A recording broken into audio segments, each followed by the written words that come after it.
very malnourished, very deconditioned, dependent on a ventilator.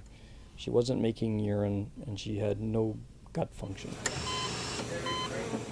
A rare disease, intestinal lymphangiectasia, her gut's inability to absorb nutrients.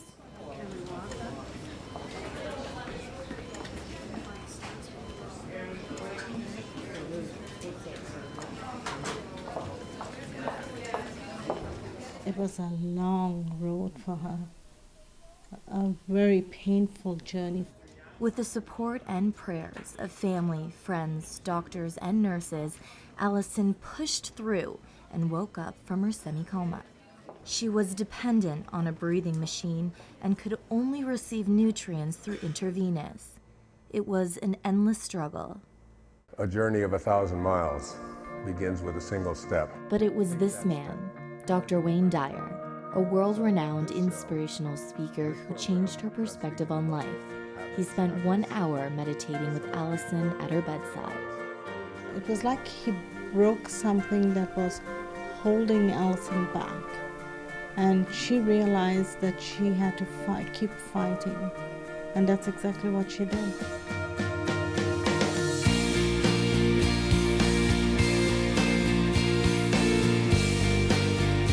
A sense of hope and worth was brought back into her eyes. And from that day forward, she made a mission to change the lives of other children with similar intestinal problems.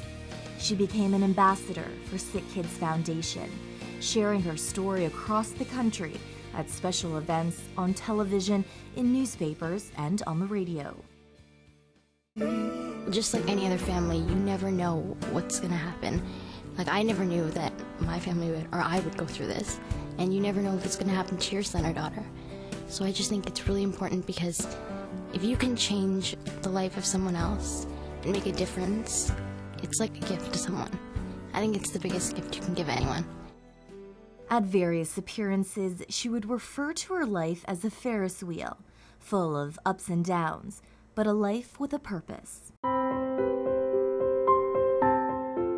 She was determined to get her driver's license, graduate from high school, and go to prom, all of which she succeeded. A determination that caught the attention of anyone who crossed her path. Alison had a profound effect on me, professionally and personally. I was always struck by her maturity and her courage and her resilience.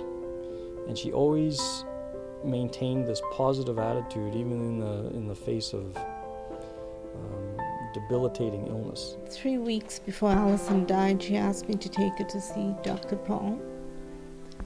And in that conversation of theirs, they both talked about how she could raise funds for Dr. Paul, because she probably knew in her mind that she was dying. Her dream, to plan and host a red tie affair, a night of decadence, symbolic of her passion and aimed at raising money for the gift program at Sick Kids Hospital. She desperately wanted Dr. Wells to move forward and research intestinal failure so that other families, other children, can have a better life. Women were to wear red and the men with red ties and red bows. After she passed away, I felt that was a mission she passed on to us to go ahead and start this charity. A charity with an everlasting story of love and legacy.